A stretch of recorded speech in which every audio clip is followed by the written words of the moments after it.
Hello বন্ধুরা, তো আজকে একটা রেসিপি নিয়ে চলে এসেছি। দেখুন, এই যে করবো কুমড়োর তরকারি। তো সাদা সেটা আমি তরকারি রান্না করব, বেশি মশলা টশলা দিয়ে রান্না করব না।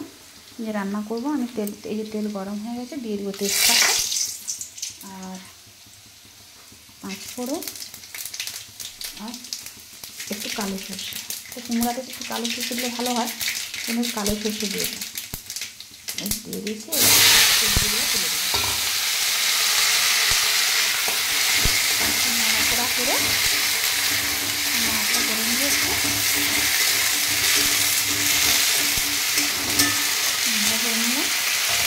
এবার দেবো পরিমাণ মতো নুন, আর দেবো পরিমাণ মতো হলুদ দিয়ে দিলাম। এরকম নাড়াচাড়া দিয়ে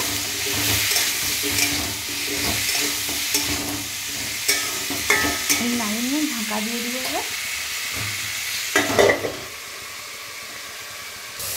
আর এখানে বসি সোয়াবিনের তরকারি। তো সোয়াবিনটা ভাজতে বসিয়ে দিয়েছি, আর এখানে দেখুন আলু ভেজে নিয়েছি। এই ঢাকা খুলে আরেকটু নেড়ে দিব।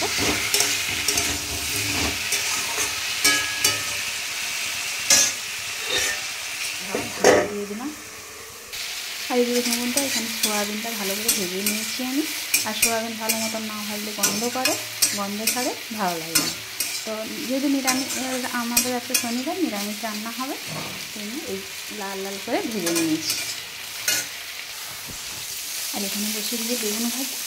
তো বেগুন ভাজা হয়েছে, আর এখানে কুমড়োতে কি মশলা দিচ্ছি দেখুন বন্ধুরা। এই দেবো একটু আদা বাটা, আর দেবো একটু ধনে বাটা, আর কিছু মশলা দেবো না। এবার মশলার সঙ্গে একটু নেড়ে নেব, কষে নেবো একটু।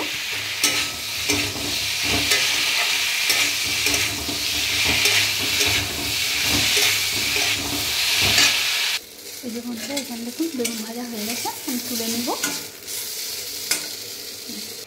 এই যে বন্ধুরা, ঘন্টটা হয়ে এসছে।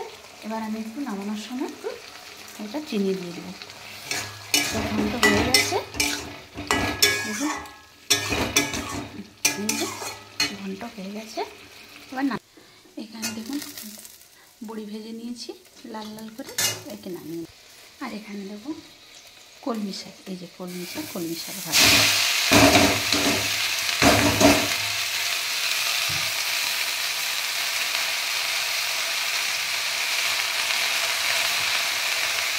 কলমি শাকটা দিয়ে দিয়েছি, পড়ে গেছে ভাতটা।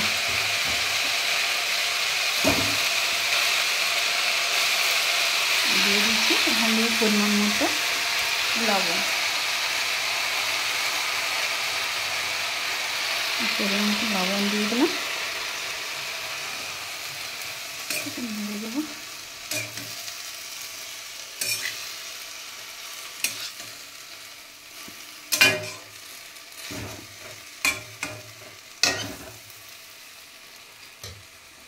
ঢাকা মেরে দেবো, সিদ্ধ হতে থাকে। আর এখানে করবো সোয়াবিন আলুর তরকারি। এই যে মশলা কষে নিয়েছি, এখানে এই সোয়াবিন আলুর তরকারি করবো। দেখুন তেল ছেড়ে গেছে, এবার দেবো আমি সোয়াবিন আলু, নেড়ে নেবো। না কষলে নয়, সোয়াবিন আলু তো একটু যেহেতু নিরামিষ মাংস বলে, একটু না কষলে নয়, তো কষে নেব। এই যে কষে নিয়েছি, এবার দেবো পরিমাণ মতন জল।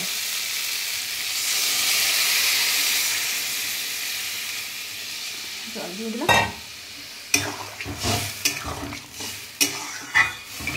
আর বেশি ঝোল, সোয়াবিনের তরকারি বেশি ঝোল করলে ভালো নয়, মাখামাখাই করবো।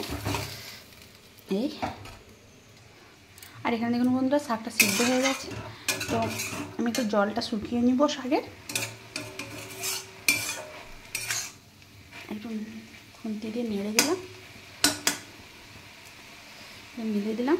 জলটা শুকবে, আর শাকের জল না শুকলে ভালো লাগে না। এই যে বন্ধুরা দেখুন, ফুটে এসে তরকারি, সোয়াবিন আলুর তরকারিটা।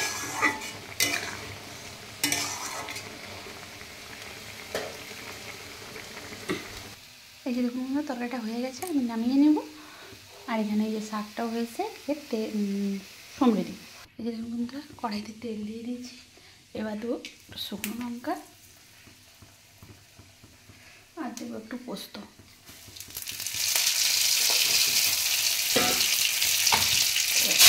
শাক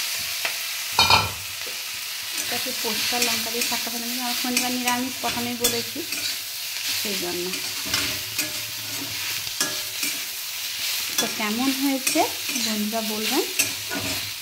আমার রান্না হয়ে গেছে, আজকের রান্না শুধু বাবার জিরে বাটা তরকারিটা আর একটা মানে জিরে বাটা সিদ্ধ ঝোল যেটাকে বলে, সিদ্ধ ঝোল হবে। রান্না কমপ্লিট, রান্না কমপ্লিট।